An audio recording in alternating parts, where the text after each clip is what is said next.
बड़े घर की बेटी कहानी प्रसिद्ध हिंदी लेखक मुंशी प्रेमचंद्र द्वारा लिखी गई है। यह कहानी एक साधारण ग्रामीण परिवार की है जिसमें मानवीय भावनाओं और समाज के उच्च निम्न वर्ग के अंतर को दर्शाया गया है। कहानी का मुख्य पात्र आनंदी एक बड़े और प्रतिष्ठित घर की बेटी है जो शादी के बाद एक मध्यम वर्गीय परिवार की बहू बनती है।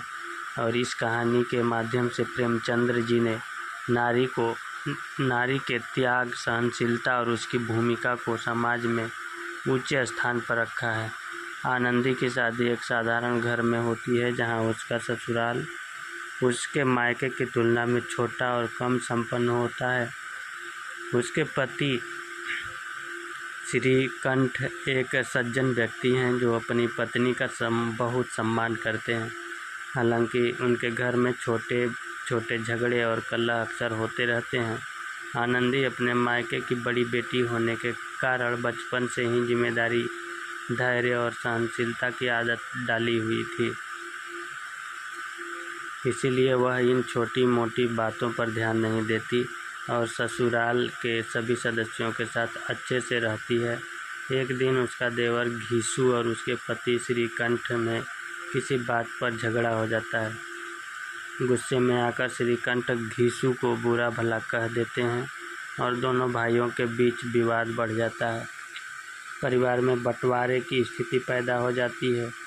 सब चिंतित हो जाते हैं कि अब क्या होगा। घर टूटने की कगार पर आ जाता है। उस समय आनंदी अपने बड़े घर की बेटी होने का फर्ज निभाती है। वह बीच में हस्तक्षेप करती है और अपने धैर्य, समझदारी और प्यार से दोनों भाइयों के बीच सुलह करा देती है। आनंदी अपने पति को समझाती है कि भाई भाई के बीच झगड़ा होना सामान्य है, लेकिन इसका मतलब यह नहीं कि घर टूट जाए। वह कहती है कि परिवार की एकता सबसे महत्वपूर्ण होती है और इसे बचाने के लिए हमें अपने अहंकार को छोड़ना चाहिए। श्रीकंठ को अपनी गलती का एहसास होता है और वह अपने छोटे भाई से माफ़ी मांग लेते हैं। इस प्रकार आनंदी की सूझबूझ और प्यार से परिवार टूटने से बच जाता है और सभी मिलजुल कर रहने लगते हैं। यह कहानी इस बात का उदाहरण है कि एक नारी किस प्रकार अपने धैर्य, प्रेम और समझदारी से परिवार को एकजुट रख सकती है। आनंदी का बड़ा घर उसकी सोच और उसके कर्तव्यों का प्रतीक है। कहानी में प्रेमचंद्र ने भारतीय नारी की महानता को दर्शाया है और यह बताया है कि सामाजिक प्रतिष्ठा केवल संपत्ति से नहीं